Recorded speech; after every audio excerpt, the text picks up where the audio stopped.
All right, we're here for our final match of the week here, week one for Khan's Tarkir League, and we got Johnny here, who's representing Jeskai once again, our third Jeskai player here tonight, and we got another Jeskai versus Teamer matchup with Ryan D on the other side.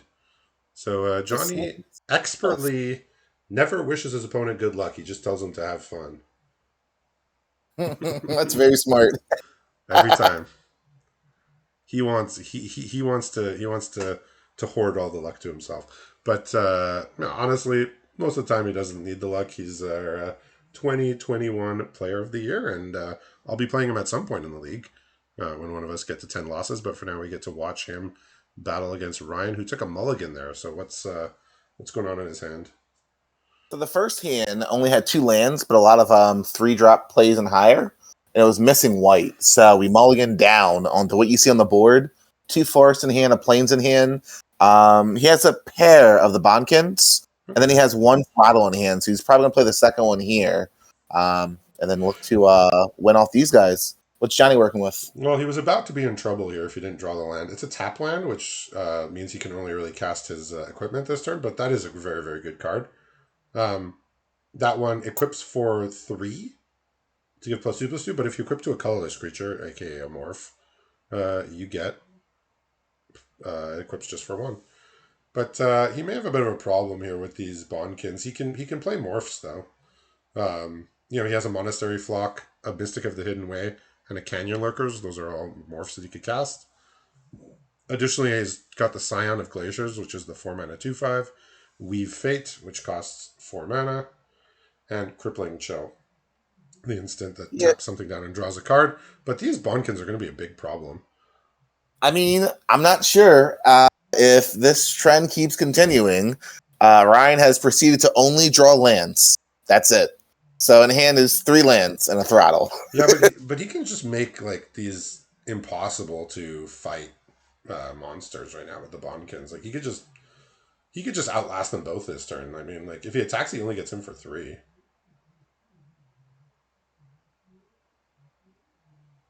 I mean, I'm with it. I'm with it. I don't know. I kind of like just outlasting because the bigger they get, the harder it's going to be for Johnny to do anything.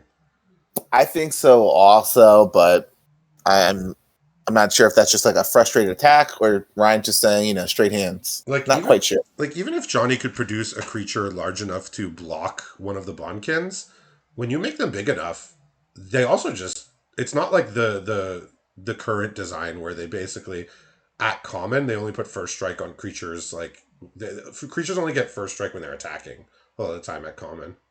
But these could just sit back. So like even if Johnny ends up playing like a 5/5 or something that could block a Bondkin, Double they block. they could just sit back and have like first strike on defense as well. Like when you So have two first strikers on defense, opponent can basically never attack. we'll have to see what Ryan wants to do because, like clockwork, another lane has come to hand. This one comes with 1 life though, so it's not that bad. It's still bad.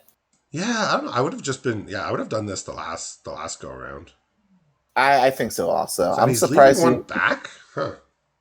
Yeah, I I'm a mean, little is curious he? about that. Yeah, like I wouldn't be afraid to take damage here from a wetland sandbar. Like I don't care about that right now. Johnny does have one of my favorite things to do in this format, which is Mystic of the Hidden Way, which is unblockable morph along with the Ghostfire Blade. The miss is pretty good. I mean, I'd probably be interested in tossing that down, right? Until one more turn. The 0/5 is actually a pretty good wall. Yeah, he's just gonna make the use of all 4 of his mana here and cast the 4-drop. There goes something different. Come on, Ryan. There you go. Bellowing Saddle Brute. Well, this good guy hovered over it for me. Yeah, it's a 4/5. Damien had it in his hand earlier, but he was about to die, so there was no sense in casting it. If you've attacked, you will not lose 4 life. Otherwise, you lose 4 life. It's I a guess he's hard thinking. bargain for an overstated creature back in the day. Yeah, I think he's trying to figure if he wants to just drop it now to have another creature on board. But honestly, I might just outlast both these creatures. I think not doing that earlier definitely has been a rough situation because now 5 is more than enough to stop any kind of aggression. So what's this all about? I guess he really wants to drop the bellowing without losing the 4 life. I I'm mean, not sure though. I'd probably just take the 4 or 6. Because I mean, like 5 gets you through the hurdle. yeah, I would have just been outlasting these creatures just basically at every turn here and taking 2 from the. Maybe like he figured it's not just potentially taking 2; it's potentially taking 4 with the Ghost Fire Blade. But honestly, like he could still take 4 for a turn. Like he's just gonna make these giant first strike monsters that can't be tangled with. The idea is this 4 or 5 doesn't really do anything on this board outside of block. Well, that's we're looking at a lot of blocking here. So Johnny has a bunch of pretty okay cards in hand. He has the Jeskai Wind Scout. He has the Mystic of Hidden Way, Crippling Chill, Weave Fate, and he's drawn Incremental Growth for the turn, which is it's an uncommon sorcery. It basically says you put a counter on one creature, 2 counters on another creature, 3 counters on another Yeah, creature. I drop.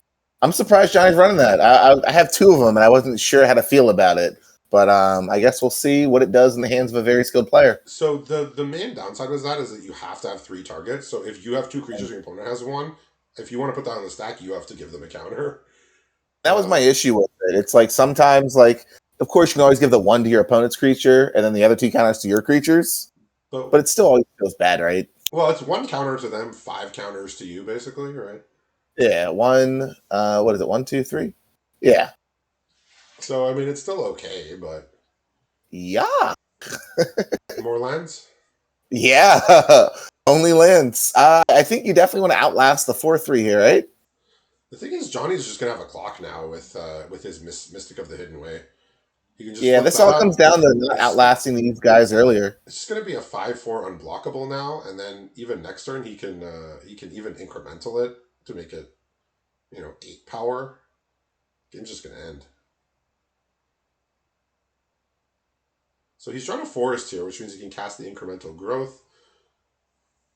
Maybe he just casts the incremental growth now to be mana efficient, and then flips up his Mystic next turn.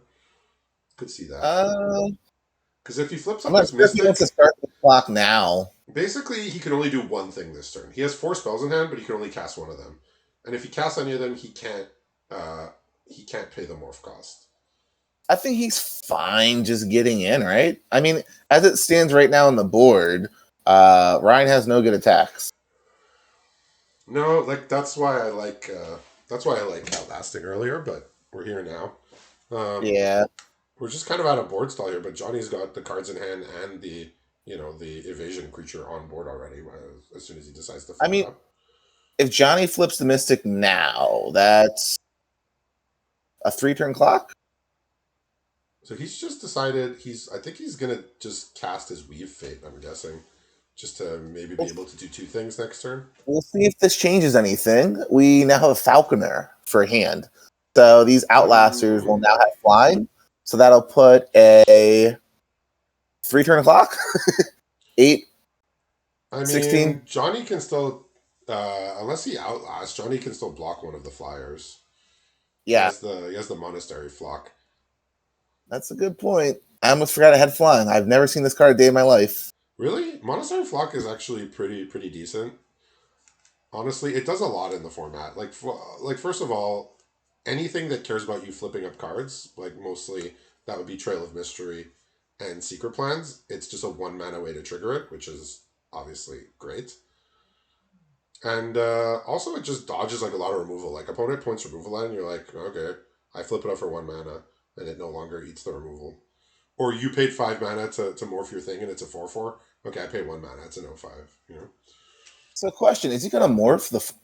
Okay, okay, all right. He's going to weave. I was wondering. he's drawing 2 cards, so he can do 2 things next turn. So now that he's drawn 2 lands. So now that he has 6 mana, he can play, like he can flip up his morph. He can also play Jeskai Wind Scout. I just don't. Yeah, like I get being safe and only outlasting one at a time, but he would have had a flying, like he would have had like 5 and 6 power flyers by now, I think. But now Johnny's got the clock here with the Mystic.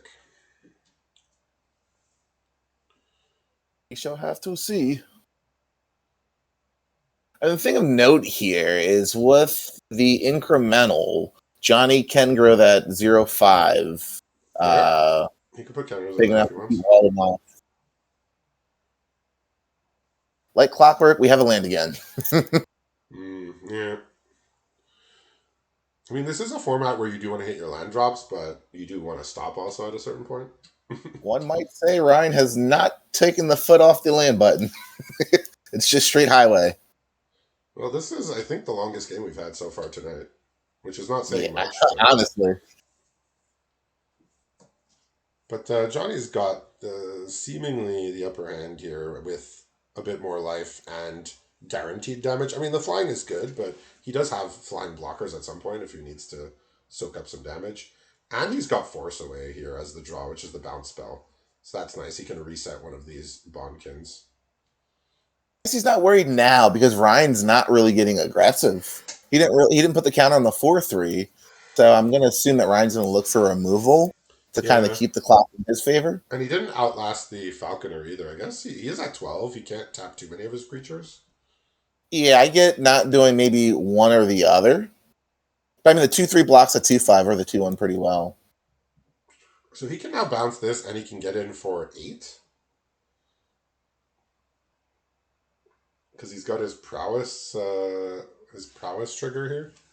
Yeah, it's gonna be a 1 turn clock. Actually, with incremental growth, that's actually just going to end the game, right? Yeah. Yeah, yeah. Toss one anywhere, and toss the other two on the unblockables. That's more than 12. That's quite a bit more, actually. It's like 13, I think. Well, Yeah, that's gonna do it for the one. Mystic of the Hidden Way, do what it do, and incremental growth just coming in there and slamming the door shut. And I like the look of Johnny's deck here. 4 Mystics of the Hidden Way. Talking my language over here. Yeah, so he's just playing Teamer. It's, again, like just one of those like straight across the board 3 colors. Has 2 and 3 drops of all the colors, which, I mean, week 1, this is how it is sometimes. I can message Ryan for his only lands link. Oh, come on now. Grown. I'll get to see what the rest of his deck is looking like. He's still looking at unless the stream froze. Let's say he's looking at the board state really quickly. Yeah, I know he does have a couple losses, so he has some. He has at least some extra cards. I don't believe Johnny has any losses yet, so he just sort of clicked through that. I saw his deck for a few seconds, and he then just continued on with his life because, in the early weeks, often you don't really have a sideboard yet, especially in week 1. Like, there's a lot of sideboard cards in this format, but like you never bring them in, like Shatter, Naturalize, Erase. Yeah. What does Erase do again? Like destroy Erase target is just 1 enchantment? mana, exile an enchantment. I guess if you see a Secret Plans or a Trail of Mystery, you slide it in, because those cards are good enough, but like often, unless you hit it immediately when it comes down, like those cards will have already drawn a card or 2 by the time you erase The it, damage so is it's not done. worth it. Yeah. Ghostfire Blade might be something that I would want to bring a Naturalize in for, but even then it's just so narrow. Like nowadays they just give us like Broken Wings, right? Which is just like it answers a bunch of different type of things. Like we don't, Which is kind of nice to have, right? like we don't get 1 in a red destroy an artifact anymore. Like that's just not a thing. Like we get that stapled onto something with cycling, or it has an alternate mode, or. Interesting. So what's Ryan's?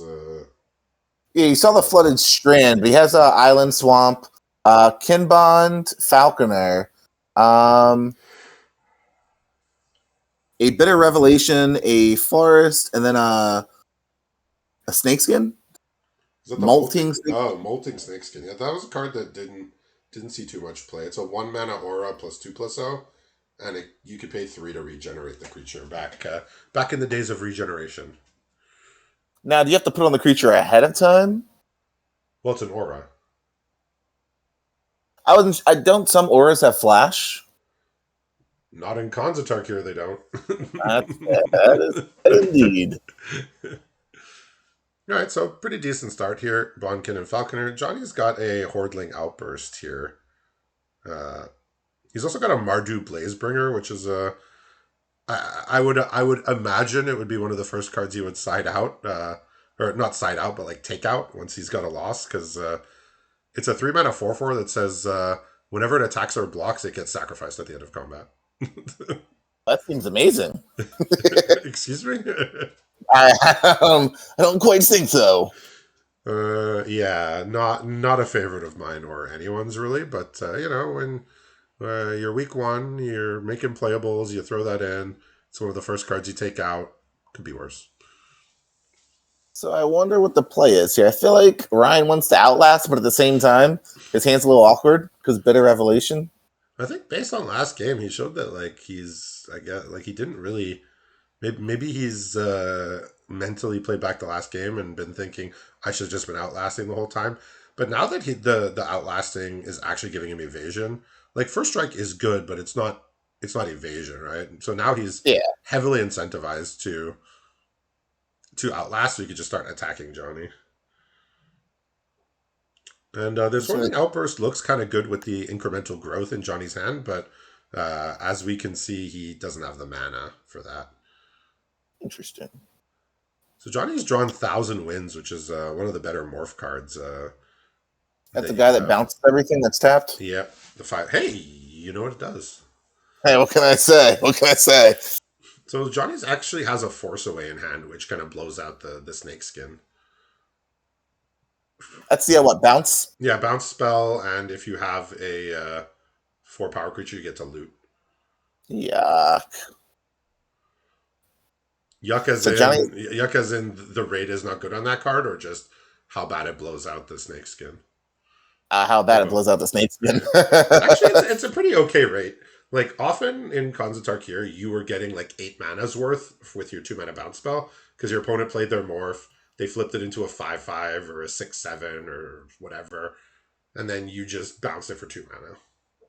And you just set them back like 8 mana, and you potentially looted. So that card kind of stands the test of time a bit. So Johnny is committing to taking a bit of a beating this turn. I think he's fine with it though, right? Because in Ryan's mind, they are racing. In Johnny's mind, he's cool with the race, with the wash away. Now, granted, this is I believe it's a 6/7, the green morph guy. Yeah, just big old butt. It's we used to call it the king of morphs, right? As far as common morphs, nothing tangles with that. Nothing blocks it. Like the 05 and the 06 don't block it. There was one uncommon that could tangle with it, which was a Death Toucher. I'm trying to think which one's the Death Toucher. I'm not sure if the Ruthless Ripper is. Is that the 1-drop or is that something different? Yeah, it's a 1-drop 1/1 Death Touch, but also has morph. Okay. Oh yeah, that 6/7 is just huge. But Johnny's in big trouble now. He does have the Force Away, but it's not going to prevent all the damage here.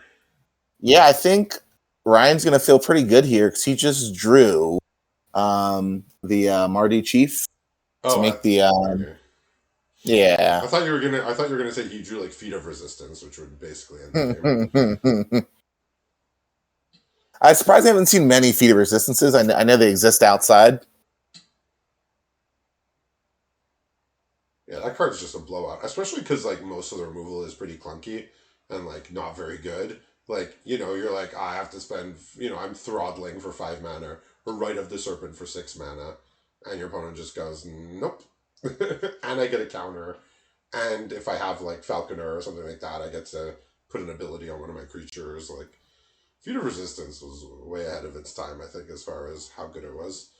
But all that to say is that Johnny's still in trouble here. He's not really able to fight much here. He's still 1 land away from the 1,000 Winds to flip it. It costs 7. Well, he's going to have to hope he gets a land then, because I believe the play is swing the 3/4 unless Johnny does a crazy attack. So outlast the 2/1. Yeah, so he does have the land in hand. Johnny does, but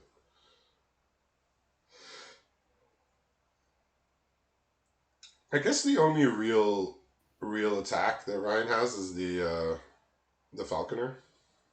Yeah, I think he just swings Falconer and outlasts the 2/1. I guess I guess he does have 6 lands now, so the elephant is also a possibility to unmorph. Yeah, I feel like it's almost pointless though, right? Like you're probably not swinging with it. Only thing it's good for is blocking right now. Hey, it's a Just too many one warrior. ones. That for some reason it's a warrior. Yeah, that comes up once in a while. That is not a way to sneak a counter in there. That is a blossoming sand. Well, he does like his lands. We found that out last game. Oh, that's got to be worrying. Your opponent didn't even think. He was just like, "Yeah, I'm just gonna take it." No math done. Well, when he's about to die, he'll block, but until then, he's not really interested. So the last card in the hand is the Bitter Revelation. Not That's sure if he pretty wants good. to use it now to potentially find something, but Right. only What else would he be 2 mana doing would with be it? left up. Card is He might Johnny's. save it for Johnny's turn. I don't know. It's a sorcery, though. Is it? Yeah. I'm just so used to like new age magic where like this effect is on an instant. Yeah, well, back then, this was still pretty good because it gives you, like, often what you're doing with it, at least in drafts, is like you're finding a delve spell and it's giving you 3 mana off the delve spell just on its own. Which is fair. It's fuel. Yeah, it puts 3 cards in the graveyard, so we like those. Yeah, I think they reprinted it, functionally reprinted it. I think Dominaria was Dark Bargain, I believe is the same card basically, but at instant. Dark Bargain is what I remember. Yeah. Huh.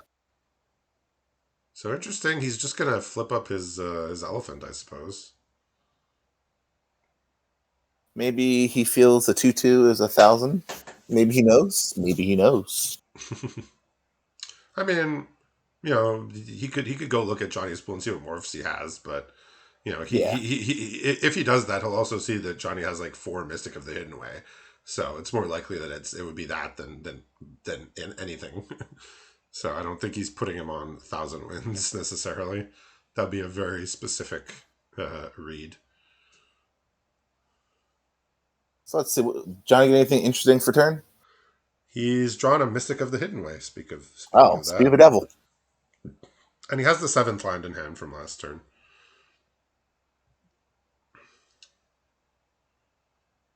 So I guess if you're Johnny, I guess you don't swing the 3/3. Maybe you just swing the 2/1 in the air. Yeah, well, we'll see what he decides to do. I assume he's going to attack with that. Yeah. Will he also swing the 3/3 is the question. So of note, the 1,000 wins when you flip it face up, it returns all other tapped creatures, including your own. Yeah.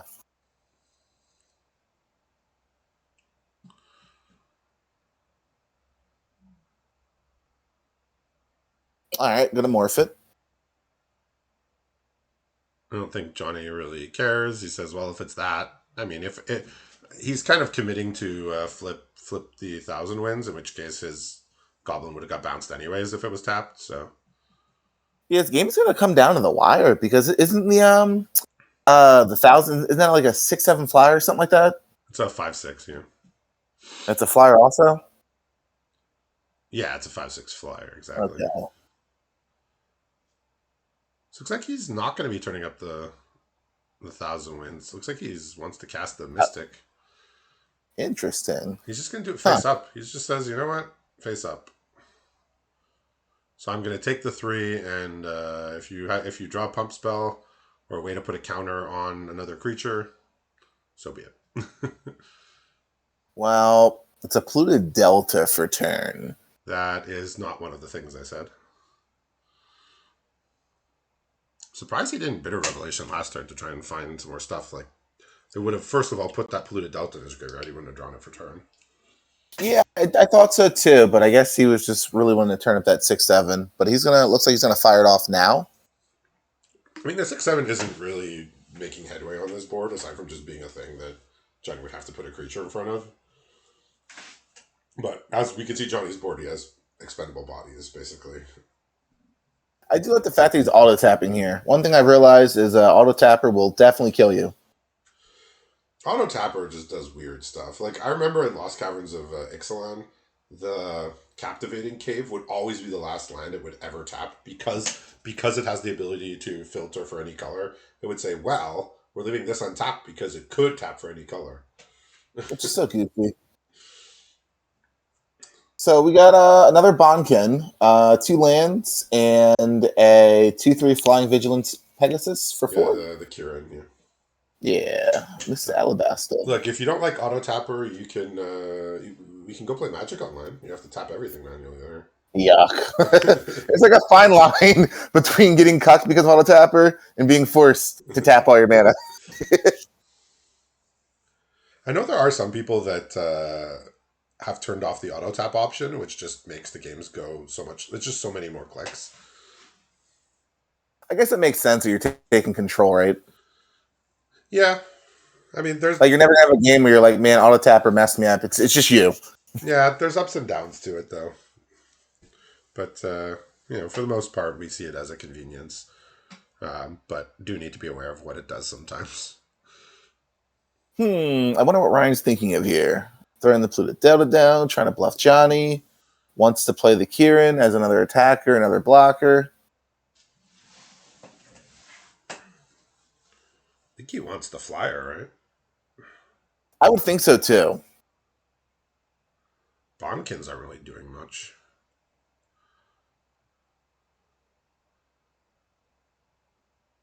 All right.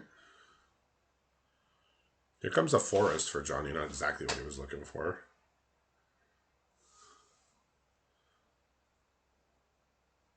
So I guess what does Johnny do? Get in for 3? Pass turn? Yeah, he's gonna have to. He's gonna have to use his 1,000 wins next turn, pretty much for sure. There's no way around it anymore. One nice thing is that it actually won't bounce the Kieran. He'll just be able to eat the Kieran instead of bouncing it because that's vigilance. Like if that Alabaster Kieran attacks, he can just turn it. So as it stands right now, right? If He says, let's do this right now. I'm interested in attacking you for 7 now. okay, I mean Kieran has to block, I guess. Yeah, so Probably this the same forces the either Kieran to way. block. Yeah, makes sense. This is why he's the 2021 Player of the Year. All right, and then for turn, oh, did he get a little aggressive? Let's go. Ryan just drew Rise of the Serpent. Okay, well that'll do it. Yeah, removal. Like Yeah, that, he did leave himself. close it. Yeah, I mean, Johnny basically said, "Look, if I bounce the Falconer, nothing has flying anymore, and I kill his Kieran. But removal off the top, that'll do it." We're gonna get a force to a game 3 here. So Ryan pushed him down to 1. Johnny was able to mostly stabilize and then turn the corner, but maybe turn the corner a bit too hastily there. And I mean, your opponent has removal, they have removal, but I guess he wanted the Kieran off the board, so attacking with both flyers was the only way to force it off the board. Because otherwise the Kieran just kills him.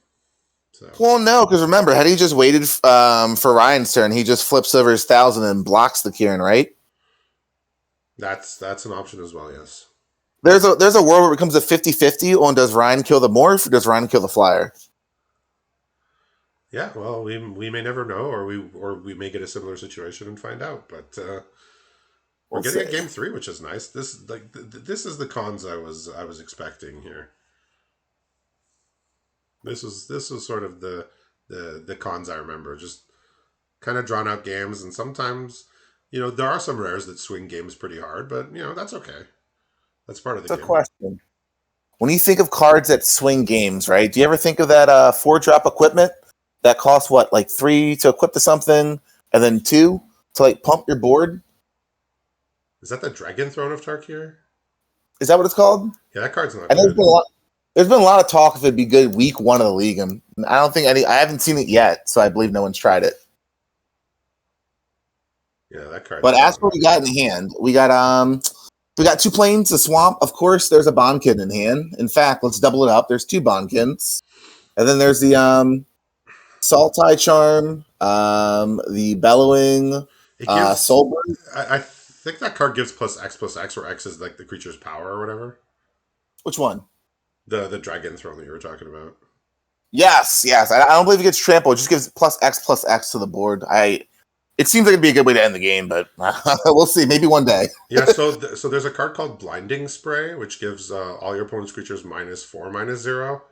So if you ever line that up with opponent activating it, it doesn't end well for the opponent. Is that in the set also? Yeah, it gives all your opponent's creatures -4/-0, but it'll give the dragon throne creature -4/-0. So its So power, question. so its power will be negative most of the time, which will then cause all their other creatures' power and toughness to be negative, and sometimes kill them. But anyway, on to this game. I'm curious. What is this morph? Because it seems like it's good. He didn't want to trade it. It was it's the 05.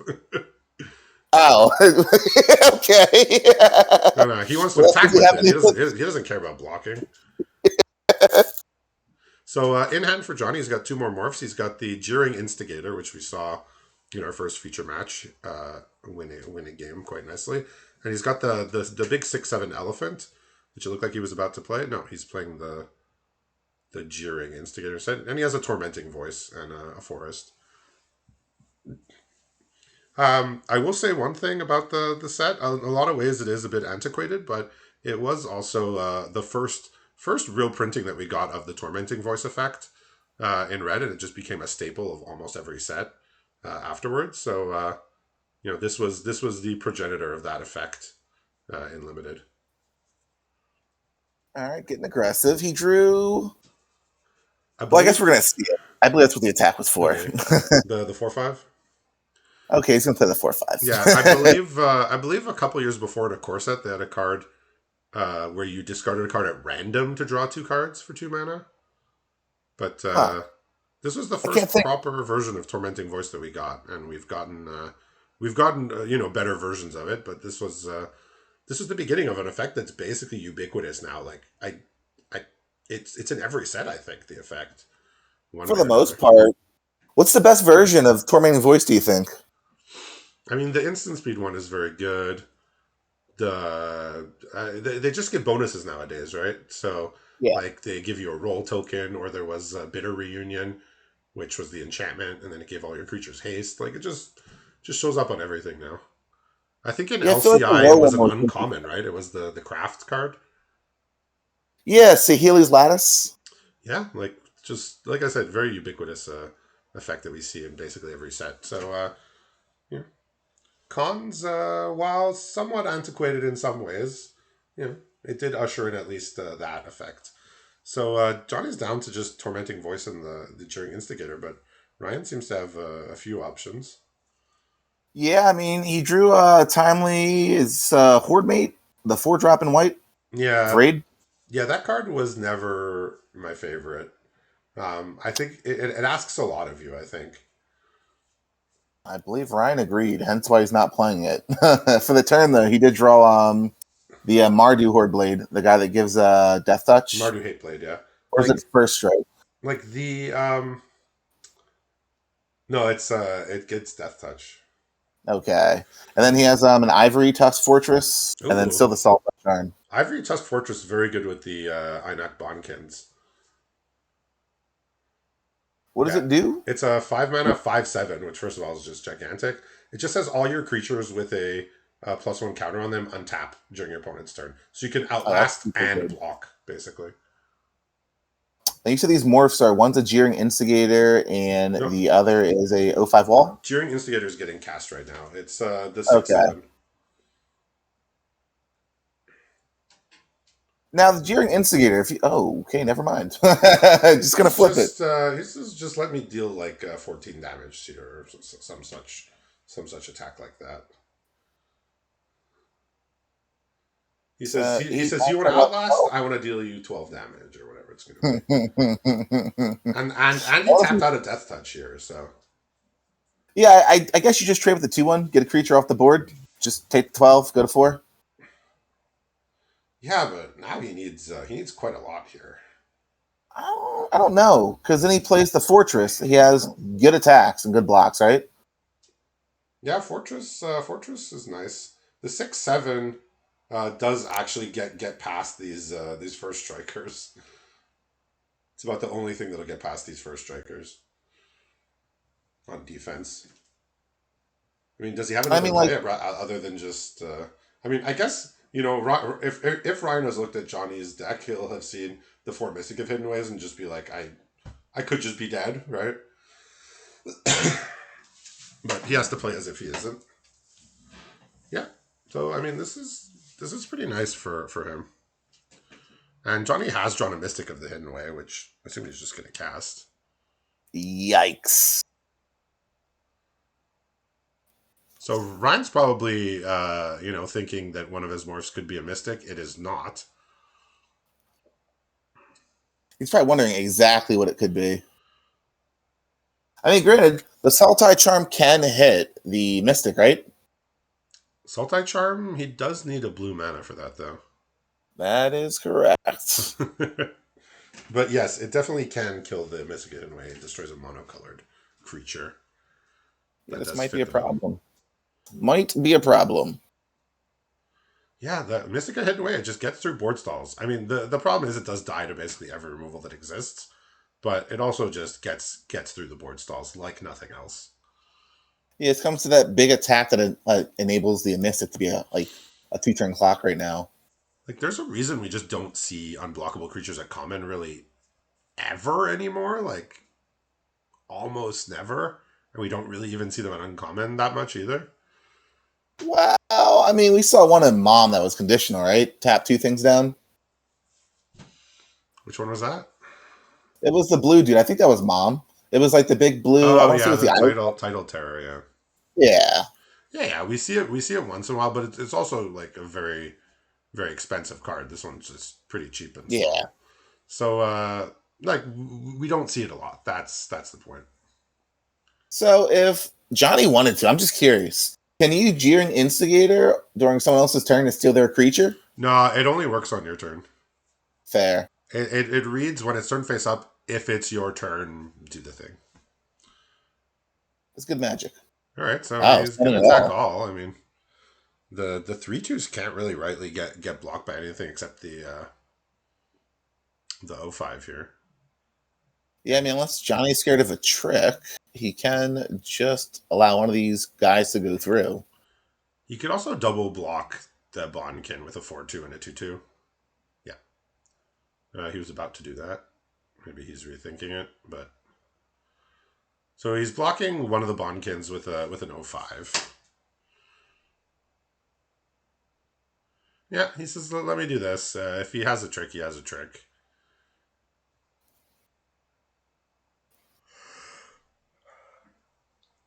He's trying to think like, how could I just potentially just die here, right? Is there any way? I mean, in the set, yes. Yeah. You mean just okay? So he's blocking the 4/5. He would lose both creatures, but at least he wouldn't. At least the first strike wouldn't get him. I mean, the main trick I would be thinking about dying out of nowhere is become immense. The +6/+6. Fair. That one will always basically will always do it. Does that also give trample or just 6? No, it's just a pump. It's the delve Okay. spell, the green I was spell. gonna say if he was worried about it, then he'd have to block the 3/2 also. Yeah, there's also 2 green pump spells at common as well. So there's a lot of things that could be going on.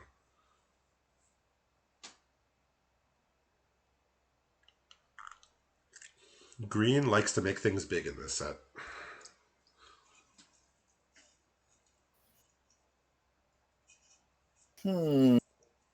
What shall you do, Johnny? Double block for one guy on the 3/2, one guy on the 4/5. It's just two chumps. Two chump blocks just feels bad. So Like outside of the green it guy, doesn't feel good, right? yeah, outside of the green guy in this set, who's your favorite card in this set? Which green guy? The Toke Smeller. Well, that's the Kofflerism of the set. Yeah, outside of him, who else is like your favorite card in the set? Oh, I'm a Secret Plans and Trail of Mystery type of person. That was like my favorite deck to draft. All about that value. It's just so good. That's why I So, love question: that's why I love Monastery Flock. Like it just doesn't seem good, but when you have Secret Plans, just pay 1 mana and you just flip up draw a card. Yes, please. Anything that what flips up is for this? cheap is just great in those decks. What is this other morph card? The two-two? He's got the elephant still there, I think. Yeah. Fair. Okay. Okay. I So was trying to I figure think out. he's trying to think if he can kill him with the elephant. Does the elephant get trampled? No, it's just a 6/7. Interesting. Ah, okay. If he, well, I mean, there's no world where he allows both to go through. Yeah, and Such a stuff. Ryan just also gets to untap. So he's got a Yeah. crippling chill here. Oh, Um, he has a tormenting voice also, so I I don't don't think you want to torment the crippling though, right? I don't. Or do you? I think he can crippling now because like usually you want a crippling on your opponent's turn, but the game's not going to go long enough for that to matter. And crippling says what? Tap and then draw a card. Tap, it doesn't untap during its controller's next untap step. Draw a card, but like Okay. normally you want to do it on your opponent's turn to like take it out of commission for like 2 full combats, like yours and theirs. But the game's not going to go long enough for that to matter. I don't think. Yeah, I think Johnny wants to end this game in 2 turns, and Ryan would prefer to end this game next turn. So it says, "Let me crippling chill." He's deciding what he wants to chill out, and he's drawn an Alpine Grizzly, which is just another 4/2 blank text. I mean, that will allow him to live though, right? It'll block one extra Well, thing. once again, yeah. I mean, Ooh. dead to removal again, right? Sadly, the draw for turn was dead drop. That'll do it, right? Does he have enough? No, it's He does. uncastable He right doesn't have now. enough cards in the graveyard, right? Sadly, not. And because his guy's a first strike and he has a 4/5 and a 5/7, nothing is going to go to the grave. No, none of his creatures will die. Yeah, that is true. Yeah. He could have an area where he gets Johnny, if he could trade off the creatures properly with the twos and then get two more fodder. How dare he put Dead Drop in the same deck as Giant Creatures and First Strikers, where his stuff will never go to the graveyard? I think even if No. two of his creatures are in the yard, I'm trying to see What careless deck building this is now. I'm trying to see how many cards he has in his yard, and I think there's only one card in there anyway. I think I might be wrong, but if that's the case, he'd still be off by one, even if two other cards went in. And nothing's going in, so Yeah, or he'd be off by two. What is it? 2, 4, 6, I mean Johnny's 7, 8, just doesn't matter how he blocks here, it's just everything. It's like 2 chumps and then take 3. But this Mystic of the Hidden Way, if it's the last man standing here, it's gonna do the job. Like it always does. Probably my So favorite comment to draft. Like you were asking what's my favorite, like what's my I mean Secret Plans and Trail of Mystery was my favorite deck, but like this is just what a delight. Mystic of the Hidden Way, probably my favorite common to draft. So Johnny he's respecting some kind of trick here. I don't even know what I there don't could think be Johnny respects any for those players. He mana. I just says, mean I mean he tormenting voiced first. Just I don't know what he thought Ryan might have, but he gets the victory here. The Mystic of the Hidden Way gets in as it does. We saw it in the first game, paired with that Ghostfire Blade and incremental growth, and now sneaking in the last few points of damage here. And Johnny takes down the victory for the Jeskai clan. So congratulations to Johnny, and we'll see everybody on Saturday for our next feature matches. So stay tuned for that announcement tomorrow. Saturday afternoon feature matches for week 2.